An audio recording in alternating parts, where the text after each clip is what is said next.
Nossas Bíblias no Evangelho de Jonas, capítulo 3.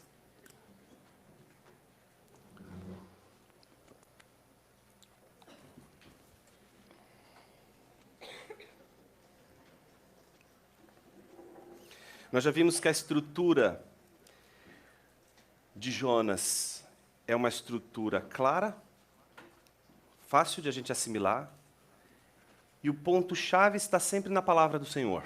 Começa com a palavra do Senhor, o profeta responde a essa palavra do Senhor em desobediência, e se a resposta à palavra do Senhor é desobediência, qual é a implicação lógica?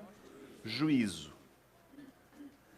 Se não for desobediência, se for obediência, qual seria a lógica? Contentamento. Só que quando o profeta desobedece, e a gente sabe que a implicação lógica é o juízo, o que pode quebrar essa relação entre desobediência e juízo? Arrependimento. O primeiro capítulo fala da palavra do Senhor, que veio até Jonas, e ao mesmo tempo mostra a reação de Jonas em desobediência. No capítulo 2 nós vimos que o que quebrou a relação de desobediência e juízo foi o arrependimento de Jonas. E Deus salva Jonas pelo peixe. Então Jonas tem uma nova oportunidade.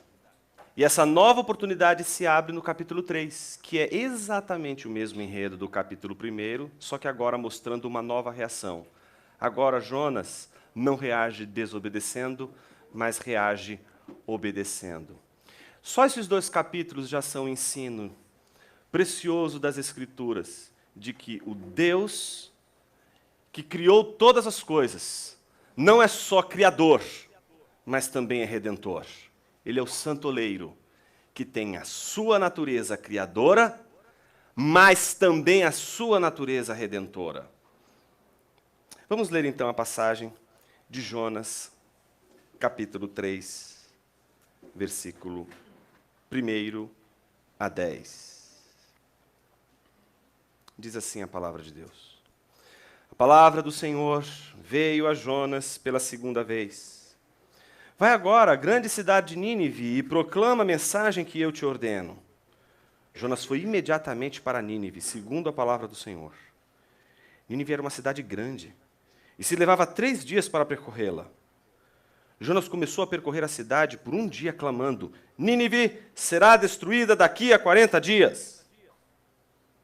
Os habitantes de Nínive creram em Deus e decretaram um jejum. Vestiram-se de pano de saco, do mais rico ao mais pobre.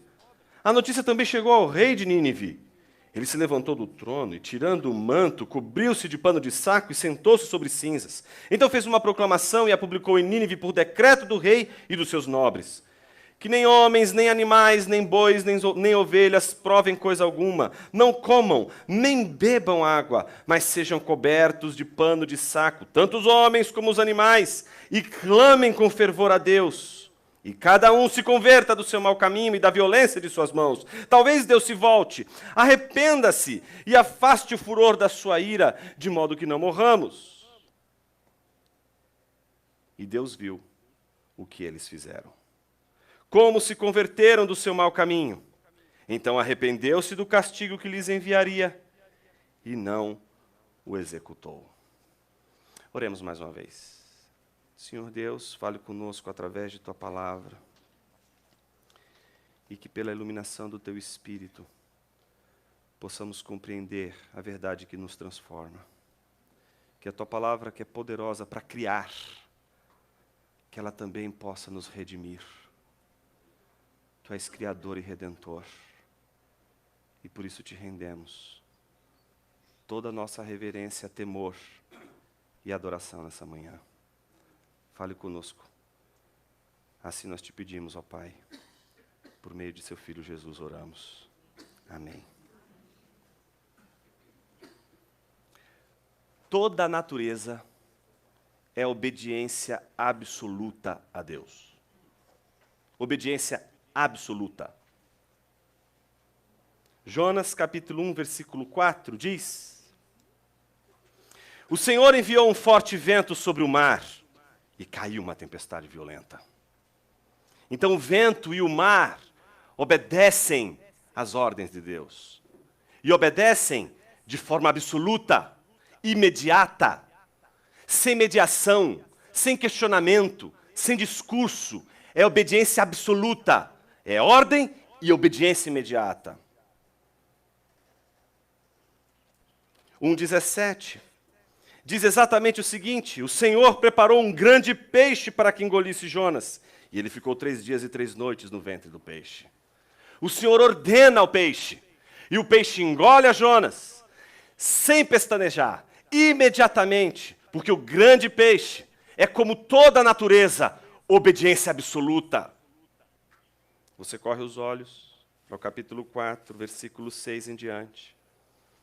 E a palavra de Deus diz que o Senhor fez crescer uma planta acima de Jonas para que lhe fizesse sombra sobre a cabeça a fim de livrar do seu incômodo. Aquela planta é obediência absoluta.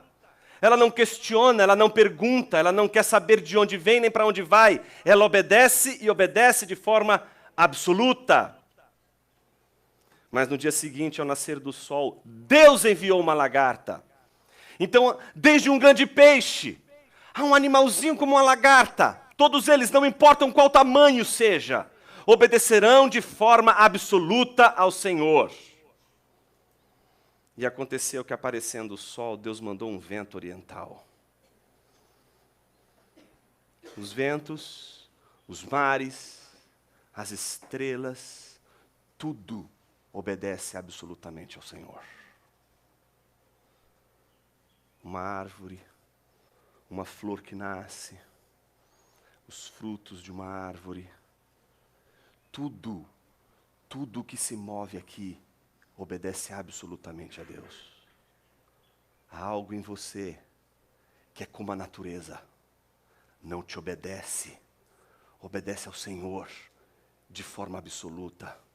Seu corpo, os órgãos do seu corpo, desde os movimentos e tudo aquilo que é o mais ínfimo no seu corpo, ao mais impressionante, tudo obedece absolutamente ao Senhor.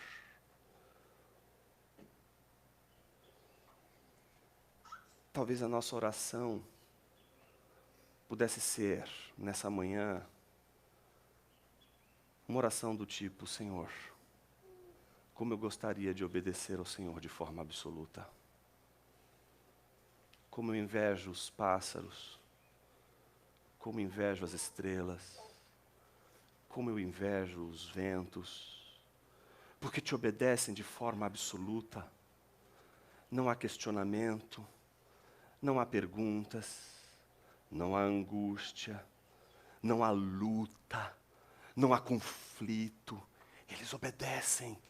Por que cargas d'água? Deus não nos fez obedientes a Ele, como os céus, as estrelas, o vento, o mar, obedientes por natureza. Por que não obedecemos a Deus como o girassol, que por natureza se inclina para o sol? Por que não possuímos uma obediência absoluta? Porque Deus não nos fez obedientes por natureza. E pelo contrário, descobrimos que a nossa sina é o contrário. Não é obedecer por natureza, mas é o oposto, é desobedecer por natureza. E ao contrário das aves dos céus, dos peixes no mar, nas estrelas do céu, do vento e tudo à nossa volta, que parece num só cor obedecer a Deus, o contrário, desobedecemos a Deus por natureza. Não precisamos fazer esforços, não precisamos sequer fazer força para desobedecer a Deus. Parece que por natureza desobedecemos a Deus.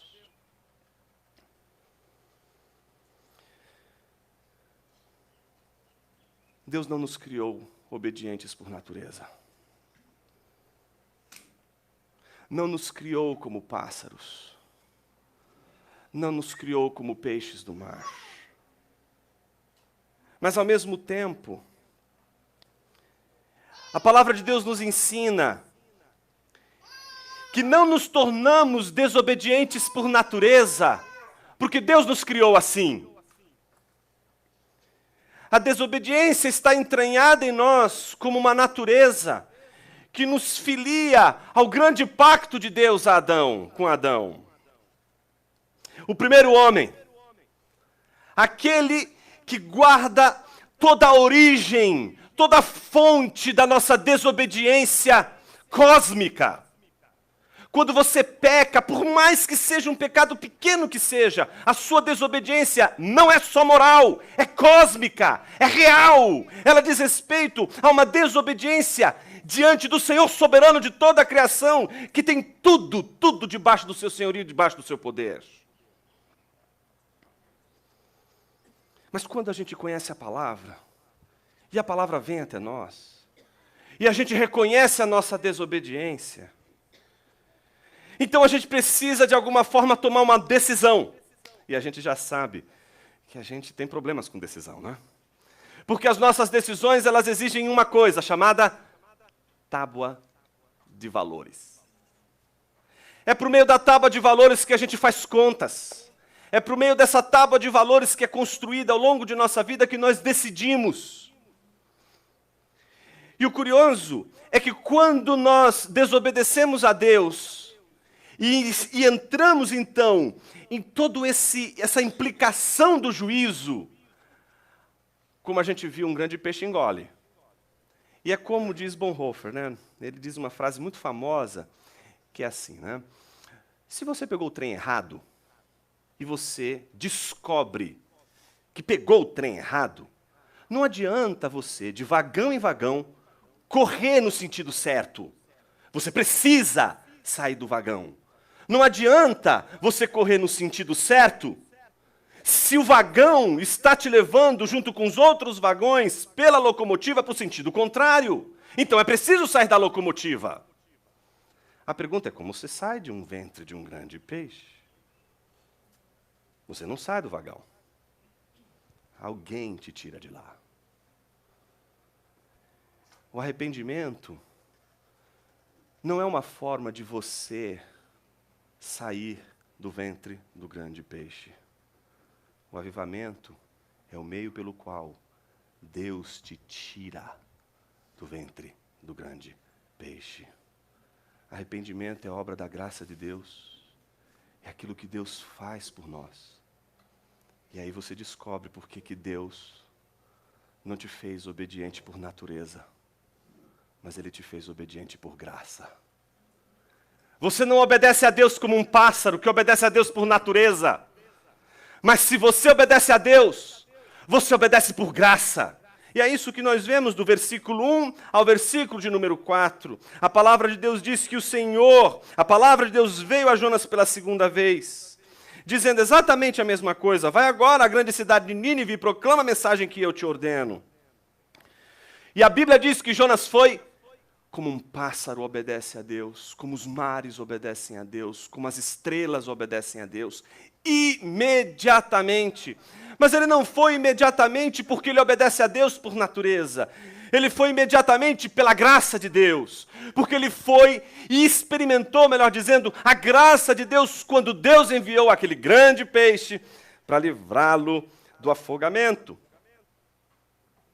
O curioso, quando a gente observa essa primeira parte do texto, não é só o fato de que, se desobedecemos a Deus por natureza, obedeceremos por graça. Mas mais do que isso, desobedecemos por natureza, por imitação, porque imitamos aquele que nos representou primeiro, que é Adão. Representamos a imitação do pecado de Adão em todas as nossas transgressões. Mas, ao mesmo tempo, é preciso ter um outro a ser imitado, e que vai provocar em mim e em você um outro tipo de reação. É sobre isso que a gente vai falar hoje.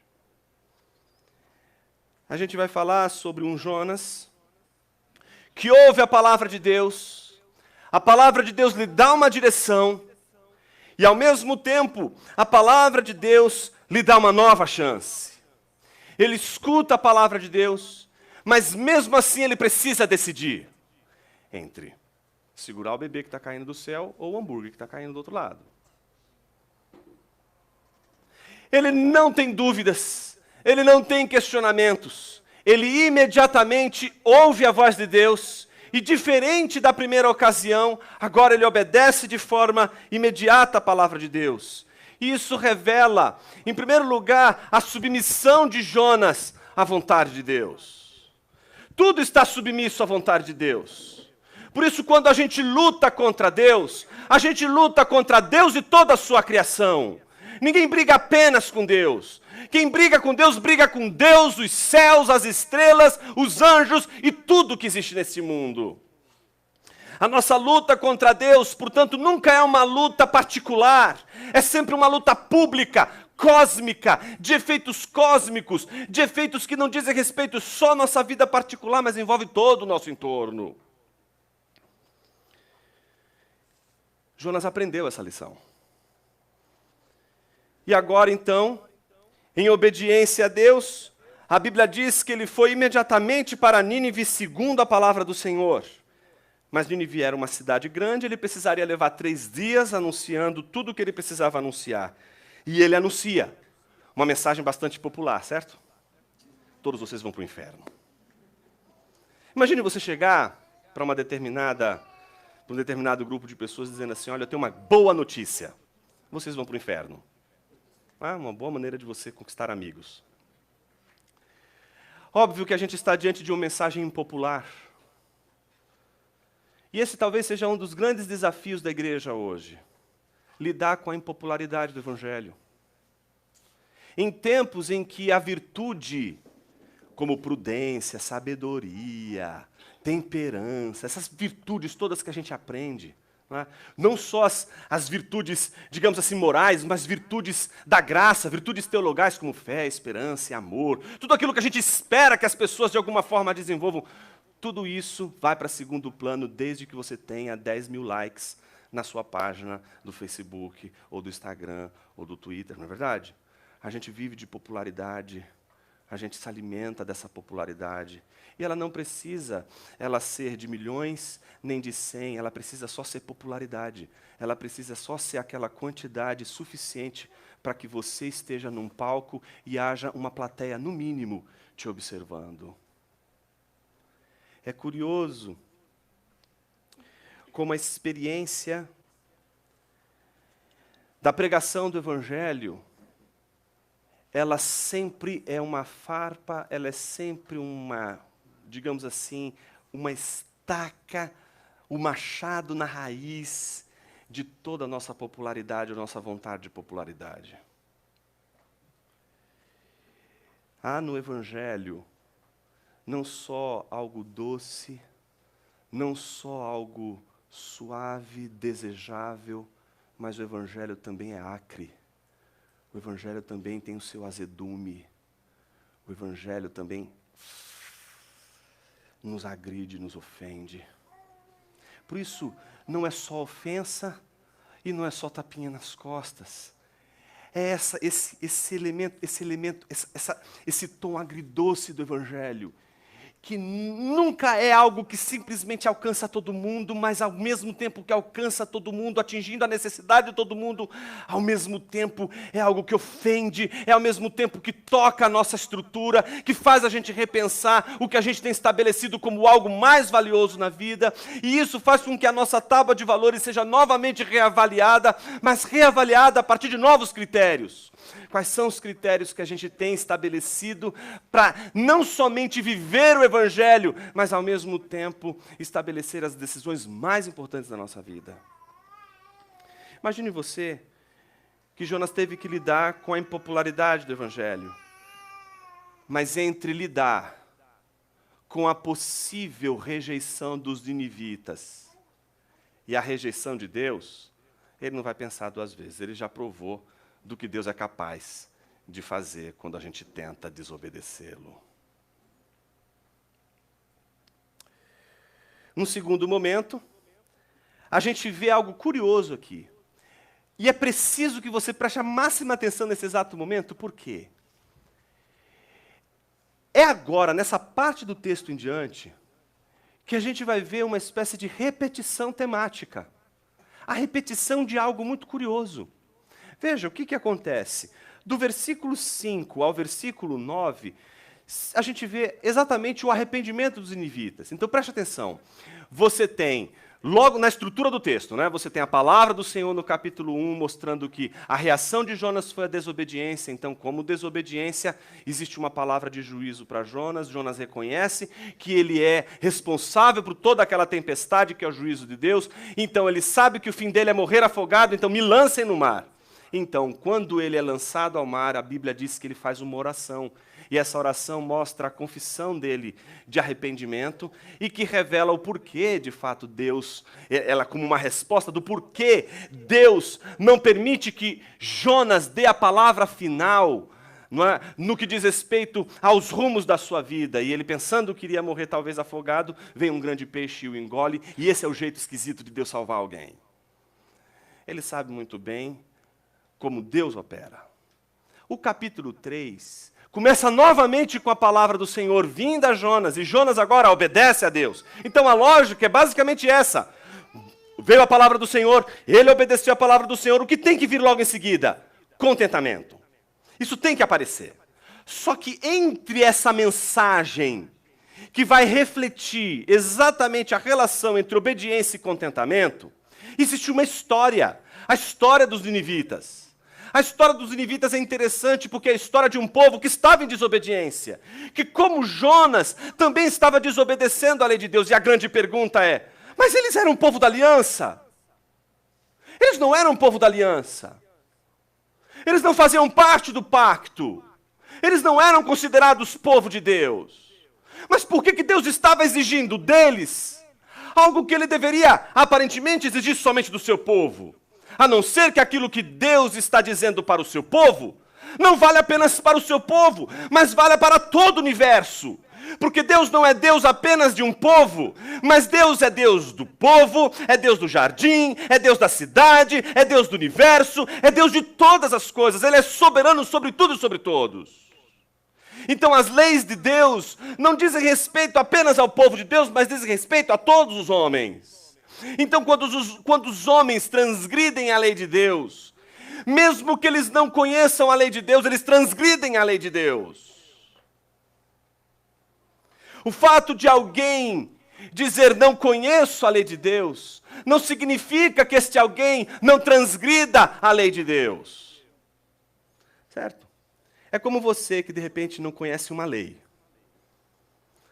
De repente ela foi publicada recentemente. Lá no Diário Oficial. E alguém costuma ler no café da manhã o Diário Oficial? Temos pessoas aqui que não são esquisitas. Porque seria muito esquisito você todo dia de manhã.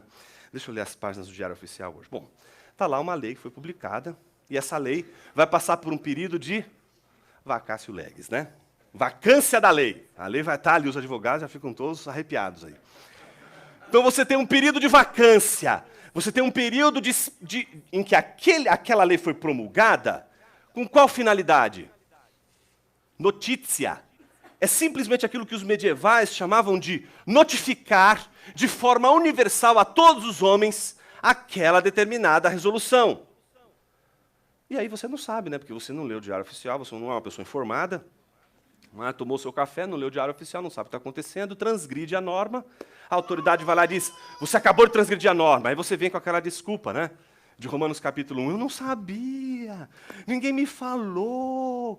E é verdade, você não sabia, você está sendo sincero, você não leu o Diário Oficial, você não sabia de nada do que estava acontecendo. Aí o que a autoridade vai dizer para você?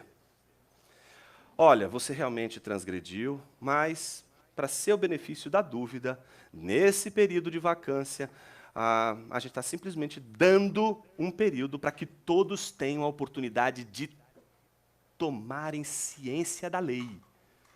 Não é a autoridade que vai bater na porta da casa de cada um para dizer assim, olha, você sabe que foi publicada uma nova lei, olha... Não, é a obrigação de todos se tornarem cientes do que tá acontecendo. Então, como você não tornou ciência, eu vou te tornar ciente agora do que está acontecendo. Olha, essa é uma nova lei, mas ela está em período de vacância. Infelizmente, eu não vou poder prender você. Tá certo? Vai em paz, não peques mais, mas olha, dura só um pouquinho, tá? Depois passa o período de vacância e então, já sabe, né? Ok, você sai feliz da vida, passa o período de vacância da lei, aí você chega e comete o mesmo crime. E aí a autoridade te pega. Aí você vai dizendo assim, né? Ah, eu vou mandar aquele argumento, né? Eu não sabia, e aí tal. A autoridade lá, e aí? Olha, eu não sabia, você achando que eu... Só que a autoridade vai olhar para você e vai falar assim, você sabe latim? Aí ele vai dizer assim, como assim? Dormientibus non succurrit ius. A justiça não socorre aos que dormem. Tá certo? É perigoso dormir. Em alguns momentos, é extremamente perigoso.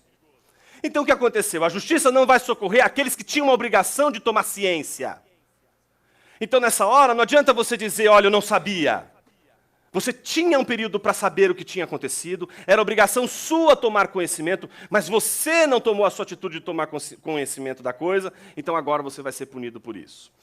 Imagine você que mesmo aqueles ninivitas que não conheciam a lei de Deus, essa lei de Deus estava publicada na natureza, está aí diante de todos os homens, e ninguém pode negar a lei de Deus plantada no coração dos homens. Deus plantou a sua lei no coração de todos os homens, por isso todos os homens estão transgredindo a lei de Deus, e mesmo que eles digam, eu não sabia, eu não conhecia, o não conhecimento não é por falha da revelação divina, mas é por falta de iniciativa, por falta da procura, por falta do próprio indivíduo se tornar ciente da própria lei de Deus e da própria norma divina. Deus, então, manda Jonas anunciar aos ninivitas que eles estão transgredindo a sua lei. Se eles estão desobedecendo a lei de Deus, o que cabe para os ninivitas? A palavra do Senhor. E se tem a palavra do Senhor e eles desobedecem a palavra do Senhor, o que acontece? Juízo.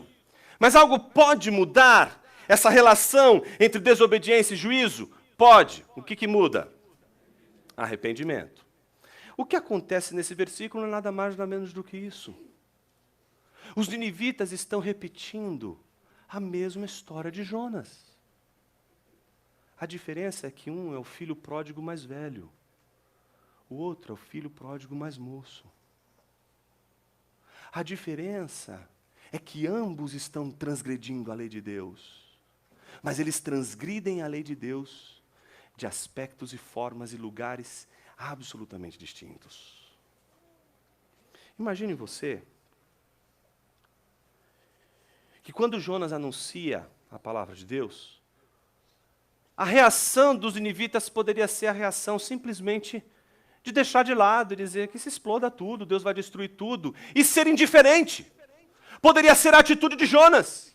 Eles poderiam ser indiferentes à palavra do juízo. Eles poderiam ser indiferentes à palavra de Deus, como Jonas foi, como a gente viu que Jonas foi. Eles poderiam ser indiferentes àquilo que Deus havia dito, mas eles receberam a palavra de Deus de uma forma que ninguém esperava, nem mesmo Jonas, talvez não esperasse. Uma resposta tão ligeira, tão rápida, que envolve não somente a população, mas chega até a sua máxima autoridade, que é o rei, que adere à palavra de Deus, e em respeito à palavra de Deus, responde em obediência, oferecendo a sua, em jejum, em oração, em clamor, o seu pedido, que talvez Deus pudesse poupá-los do juízo.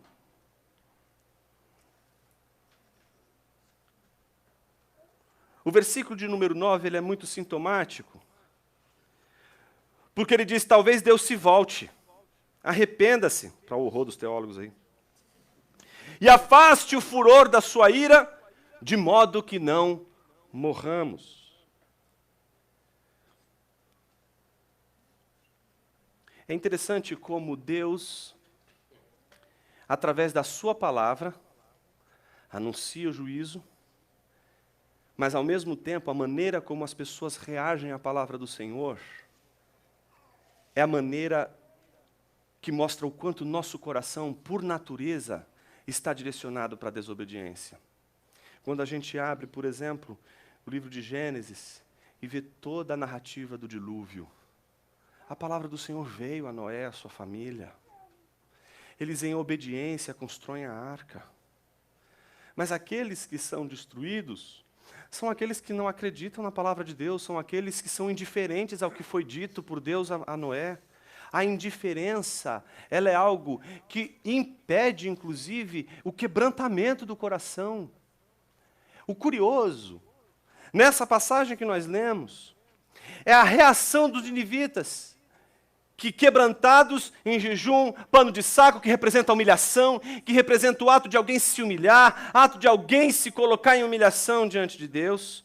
Então esperam que de Deus venha a sua misericórdia. E o terceiro ponto, e a terceira e última parte dessa exposição, ela conclui com a reação de Deus aqui. Então a gente tem, do versículo 1 ao versículo 4, a obediência de Jonas, do versículo 5 ao versículo 10, o arrependimento de Nínive, que corresponde ao mesmo movimento de arrependimento de Jonas, quando ele, do ventre do grande peixe, ele se volta para Deus. Então agora o povo também se volta para Deus, se converte dos seus maus caminhos, e aguardam que Deus lhes tire do juízo. Eles não fogem do juízo, eles sabem que eles estão numa situação de inescapabilidade, não tem como fugir, não tem como sair, não tem como sair de dentro do peixe. Tem como clamar, tem como pedir misericórdia. Me dirijo a você que está tentando de todas as formas lidar com o pecado.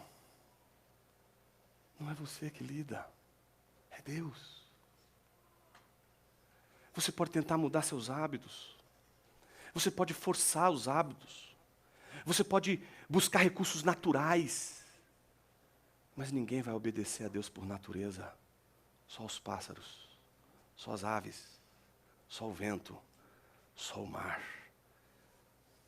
Deus quer nos ensinar a obedecer por graça. A reação de Deus no versículo 10 é curiosa. E Deus viu o que eles fizeram, como se converteram do seu mau caminho. Então aparece a palavra de novo, para o horror dos teólogos. Arrependeu-se do castigo que lhes enviaria e não o executou. Algumas coisas precisam ser ditas aqui antes da gente continuar. Deu a lógica, certo? Palavra do Senhor, desobediência. Se teve desobediência, só tem um jeito. Arrependimento. E arrependimento de quem? Dos ninivitas. Se houve arrependimento, então agora deveria vir a misericórdia. E é isso que vai acontecer, vem a misericórdia. Só que ao anunciar a misericórdia, o texto de Jonas nos informa que há um desejo dos ninivitas que Deus volte atrás, que ele se arrependa. E o versículo 10 diz que Deus não só viu o que eles fizeram, como se converteram do seu mau caminho, como Deus se arrependeu do castigo que lhes enviaria e não executou. O problema aqui está com a palavra arrepender. Arrepender aqui é como uma palavra, como aqueles homônimos em português, né? Você fala manga, manga pode ter o sentido da pedaço da blusa, tá certo? Como pode ter o da fruta ou o pedaço da blusa. Tá certo? Pode significar as duas coisas. Você usa a mesma palavra para duas coisas diferentes.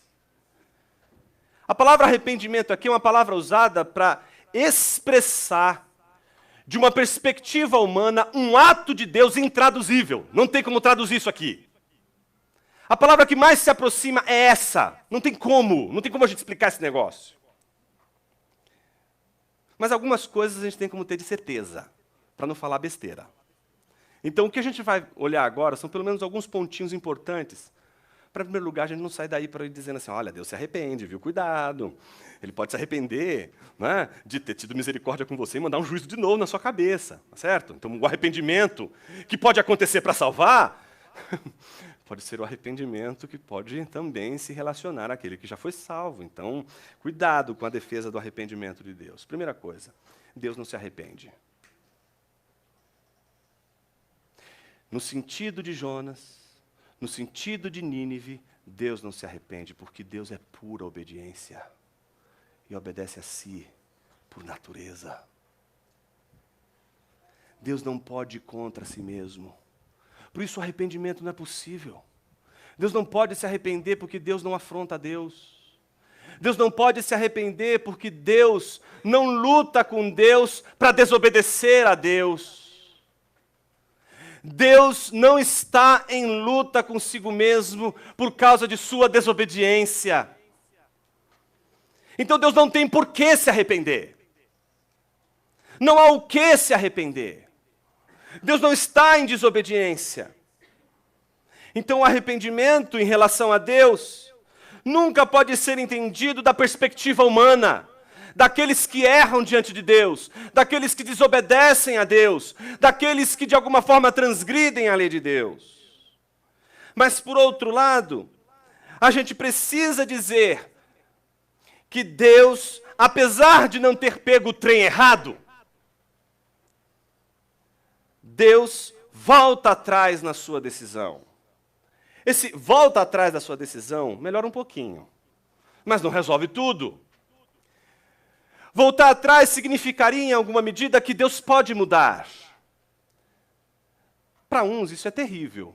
Por isso que a decisão máxima e absoluta é dizer: Deus é imutável, esse é um dos atributos de Deus, ninguém pode dizer que Ele muda, Ele não sofre sombra de variação. Então, ponto final, a teologia sistemática diz isso. E é exato, é isso que Deus é. Deus é imutável, Deus não muda. Mas existe algo que nós não podemos perder de vista. De que ao mesmo tempo que Ele é imutável, Ele é soberano. E Ele é o único que pode tomar decisões absolutamente livres e baseadas única e exclusivamente em sua vontade. Ele é o único que tem a si mesmo como tábua de valor. Ele é o único que mede todas as coisas a partir de si mesmo. Ele é o único que escolhe, decide e faz e acontece, tendo como tábua de valor Ele mesmo. Quem de nós poderíamos estabelecer a nós mesmos como tábua de valor? Os gregos quiseram isso. Protágoras, por exemplo, foi um filósofo que dizia que o homem é a medida de todas as coisas. Ele estabelece o valor de todas as coisas. Então é você que tem que definir o que vale a pena. É você e sua cultura que define o que é gênero. É você e sua cultura que define o que é certo, o que é errado. É você e sua cultura que define tamanhos e proporções. Tudo isso é cultural, tudo isso diz respeito a você. Isso vem de muito tempo. Nós não vivemos algo tão novo assim como a gente pensa. A tentativa do homem fazer de si mesmo a medida de todas as coisas, ela é muito mais velha do que os gregos. Ela está já presente em toda a natureza humana, desde esse homem criado por Deus, que desobedece a Deus e que resolve estabelecer uma outra tábua de valores para tomar suas decisões.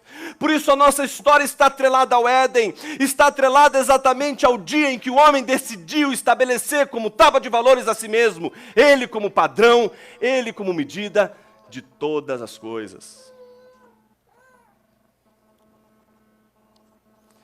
Em contrapartida,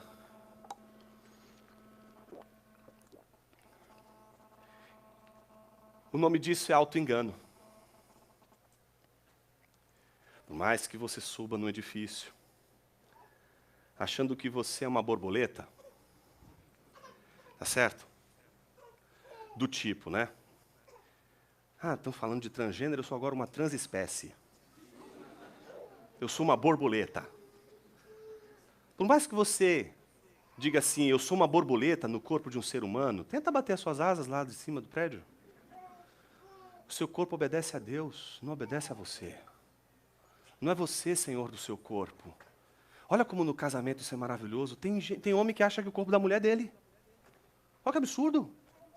Quem disse que o corpo da sua mulher é seu, animal? Tem seu corpo, é seu. O que você está querendo fazer com o corpo da sua mulher? Aquele corpo que está diante de você é o jardim que Deus te deu para cuidar. Não é teu. Cuidado com ele. As coisas não nos pertencem. Como você pode ser filho de Deus e ter alguma coisa? Tudo o que você tem é Cristo, isso basta. Ele é Senhor de tudo. Mas a nossa tendência, desde o Éden, é usurpar aquilo que não nos pertence. É tomar o que não nos foi dado. Desde toda a criação, há sempre uma, digamos assim, uma questão que nos atravessa, que é o que provocou a cobiça. É o último pecado lá registrado pelos 10 mandamentos, e que exatamente diz respeito ao pecado do Éden. Eles cobiçam que não pertencem a eles. Tudo isso envolve uma das doutrinas mais importantes que sustentam a salvação pela fé em Cristo Jesus, que é a doutrina de um Deus de aliança. Deus faz aliança. E por que Deus faz aliança? Porque Ele, por natureza, é um Deus de aliança. Por isso, a doutrina reformada, ela sempre entende que antes da criação do mundo, antes de todas as coisas, o conselho da Trindade já está em aliança. E essa aliança é a aliança do amor, é a aliança da doação. Ela é exatamente isso. O Pai se doa para o Filho se doa para o Espírito, o Filho e o Espírito agora se doam para o Pai, o Espírito e o Pai se doam para o Filho, o Pai e o Filho se doam para o Espírito. Todos dão, ninguém toma nada de ninguém, e por isso todos recebem. Porque todos dão, todos recebem.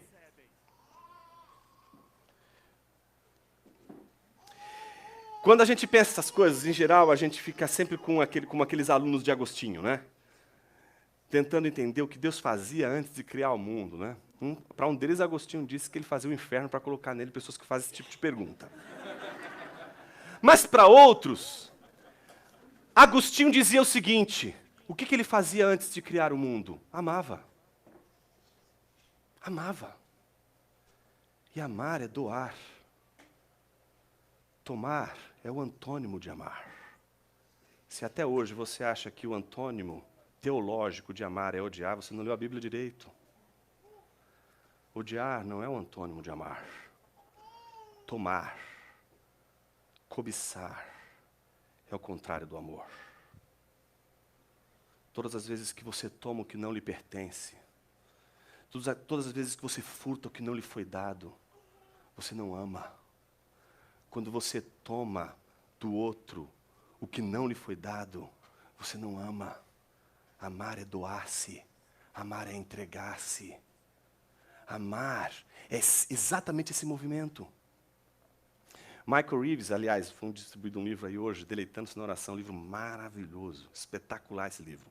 Ele escreveu vários deleitando-se. Um deles é Deleitando-se na Trindade, que é outro livro maravilhoso. Nesse livro, Deleitando sobre a Trindade, ele diz que o mundo, na esteira da interpretação de Agostinho, ele entende que o mundo todo, os céus, as estrelas, tudo que Deus criou, é resultado do transbordamento desse amor.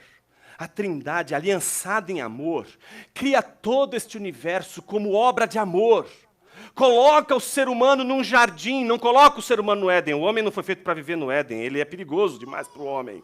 Deus faz um jardim, e o jardim, meus irmãos, é a coisa mais bela que Deus cria nesse momento, porque é só ali no jardim que o homem tem a segurança que ele perdeu depois que ele foi lançado para fora. E hoje, abstratamente, das formas mais absurdas, ele tenta reconquistar essa segurança que foi perdida no jardim por meio da construção de cidades. Nínive é uma tentativa de recuperar aquela segurança perdida no jardim do Éden, mesmo eles não sendo o povo da aliança. Todos os seres humanos estão buscando segurança, e eles vão buscar segurança nas cidades, eles vão buscar segurança nas fortificações, eles vão buscar segurança nos seus condomínios fechados, eles vão conquistar e buscar a segurança com o seu dinheiro, eles vão buscar a segurança com o seu status de profissão, com dinheiro, com tudo que tiver à sua frente, porque essa segurança que ele tanto quer na vida, ele perdeu no Éden, não sabe como reconquistar.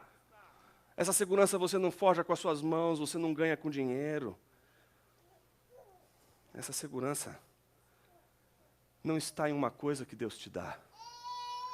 Por isso Deus pode fazer um milagre na sua vida e nem por isso você é regenerado, meu filho. Você acha que porque Deus fez milagres na sua vida, te abençoou, você está salvo?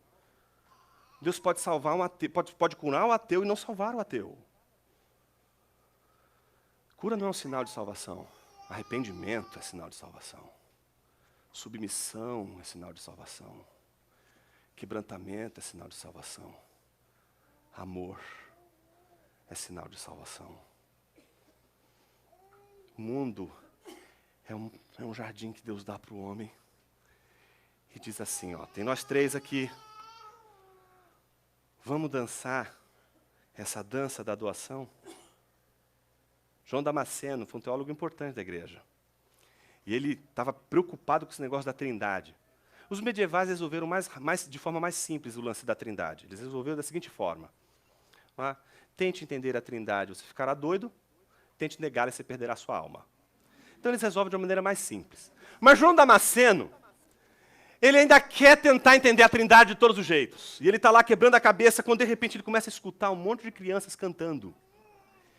E essas crianças estão cantando uma dança grega, que é uma espécie de ciranda. Ciranda.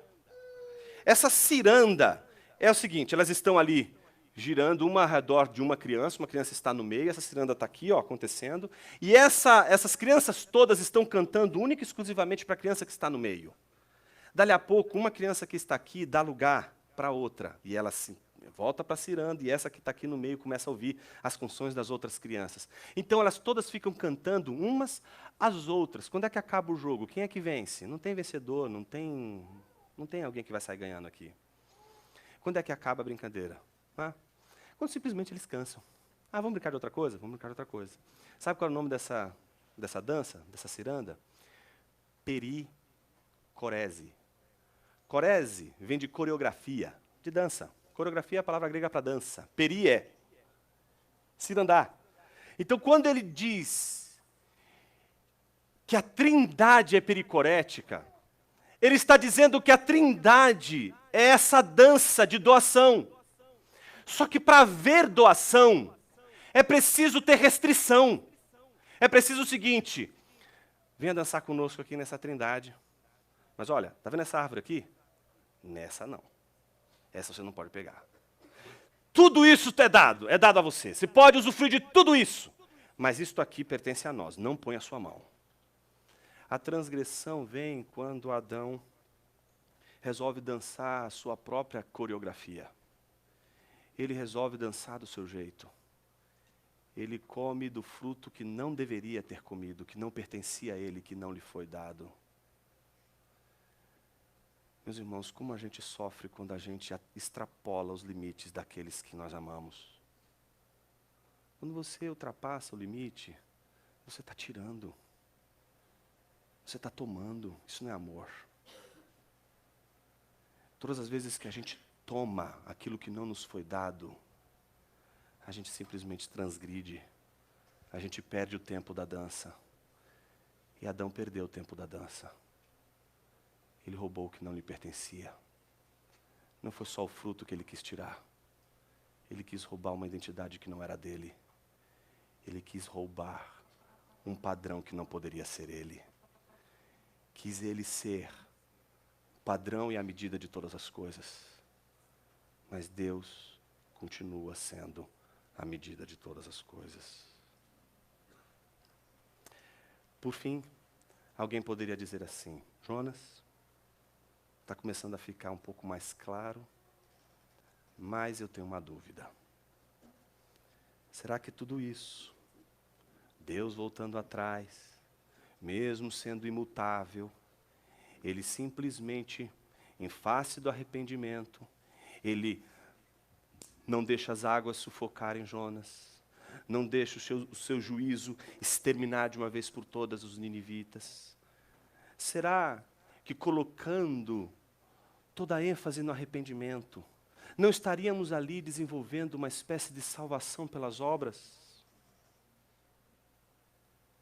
A resposta é sim. Seria. Se, e somente se, não houvesse Cristo morrido em seu lugar. Ninguém é salvo porque obedeceu a Jesus. Somos salvos porque Jesus obedeceu a Deus. Ao contrário de Jonas,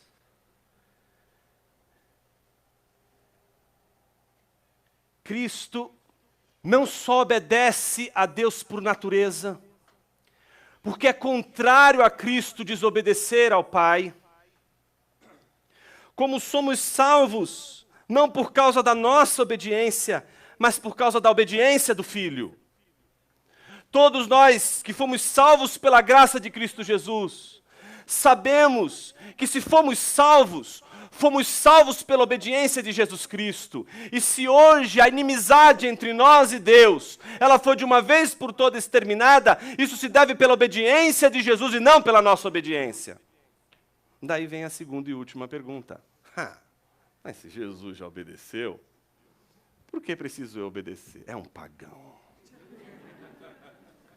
Você precisa obedecer por causa do amor. Porque se você não obedecer, você não ama.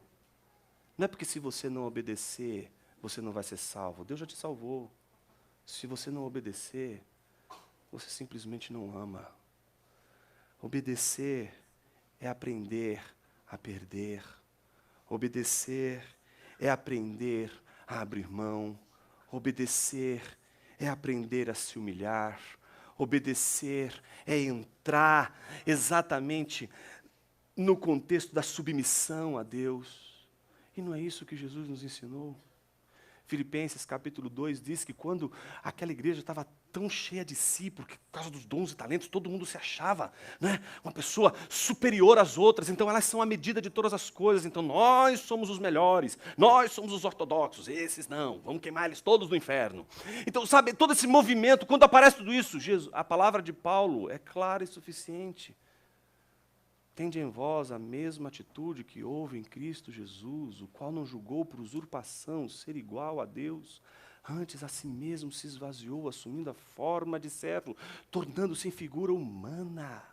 Ele obedeceu até a morte, morte de cruz, pelo que Deus o exaltou sobremaneira, e lhe colocou como Senhor sobre os céus, sobre a terra e tudo aquilo que está debaixo da terra. O exemplo da doação, o exemplo da humilhação, está todo dado em Cristo Jesus. É Jesus que nos ensina, é Jesus que nos mostra o caminho da obediência como um caminho de amor, como um caminho de devoção, como um caminho de gratidão. Será que Jonas obedeceu por essas vias? Será que Jonas obedeceu porque amava? Ou Jonas obedeceu porque tinha juízo? Jonas obedeceu porque, de fato, quando Deus o tirou do ventre do peixe, ele fez o que ele não poderia fazer. E que agora, se Deus não está derramando juízo sobre os ninivitas, não é porque os ninivitas podem sair do juízo de Deus e podem escapar do juízo de Deus, é porque Deus derramou sua graça e sua misericórdia sobre eles. Será que a obediência de Jonas é fruto da consciência, do amor que ele deve a Deus, a gratidão que ele deve a Deus? Minha pergunta para você nessa manhã não é o quanto você tem certeza da sua salvação. Meus irmãos, quem foi que disse que somente serão salvos aqueles que têm certeza da salvação? É possível ser salvo e perder a segurança da salvação.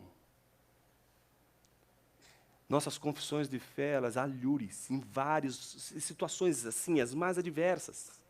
Elas mostram para a gente o quanto é possível um cristão fervoroso, piedoso, por causa dos seus pecados, em frieza espiritual, perder a segurança da sua salvação. Ele não perdeu a sua salvação, mas ele perdeu aquilo que é mais precioso, aquilo que faz o coração bater forte, aquilo que faz ele, eu não vou ficar aqui quieto, eu vou adorar o meu Senhor neste culto, não importa o que aconteça aqui. Sabe, aquilo que move você, que faz com que tudo que está dentro de você adore a Deus por gratidão, é isso que se foi. E sobrou só essa obediência por juízo. Sobrou só essa obediência por obrigação. Me dirijo a você que se tornou o filho mais velho, que está na casa do Pai, por obrigação. Obedece a Deus. Mas não há felicidade, não há prazer, não há contentamento, não há alegria.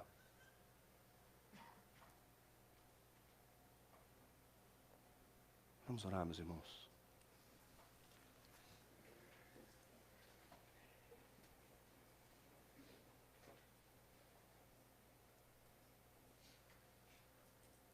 Tem misericórdia, Senhor, mais uma vez de nossa vida.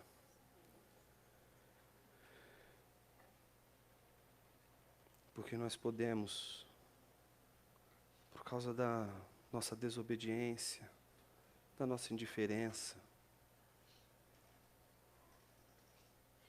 perdermos aquilo que é mais precioso,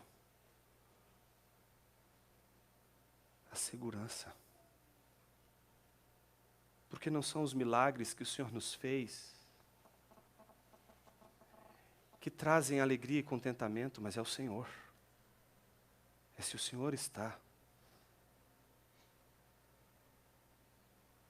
Querido Deus, nos humilhamos diante de Ti, porque não conseguimos sair da frieza espiritual se o Senhor não nos puxar pelas mãos.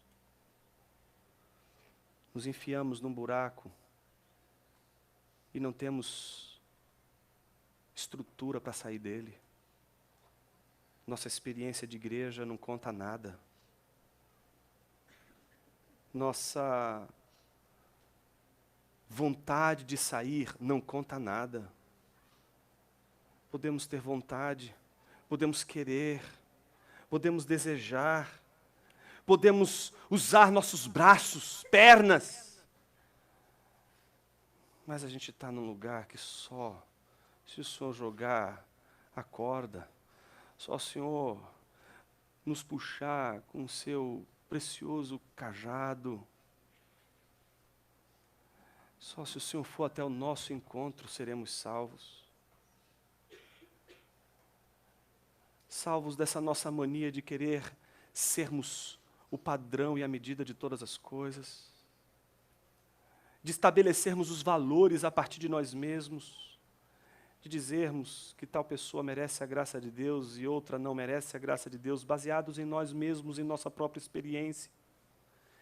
Tem misericórdia, Senhor. Não sabemos lidar com o nosso orgulho, com nossa vaidade. Por isso te agradecemos, porque não há orgulho, não há vaidade tão poderosa que o Senhor não seja capaz de quebrar. E o Senhor quebra pela Tua palavra, que quando é anunciada mais uma vez, ela não exige apenas que a gente obedeça, mas que a gente entenda que a Tua palavra sempre traz uma nova oportunidade, um novo recomeço. Ajude-nos a recomeçar, Senhor, quando não temos força nenhuma, para que a gente saiba do começo ao fim que foi a Tua mão que nos sustentou,